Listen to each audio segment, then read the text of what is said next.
Шквалистый ветер с проливным дождем, сметая все на своем пути, обрушились на мексиканское побережье. Сильнее всего стихия ударила по приграничному с США городу Нуэво-Ларедо.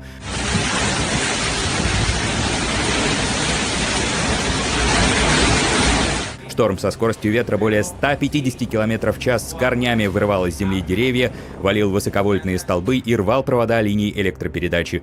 За одну ночь без света остались почти 160 тысяч местных жителей, повреждены сотни автомобилей и десятки зданий.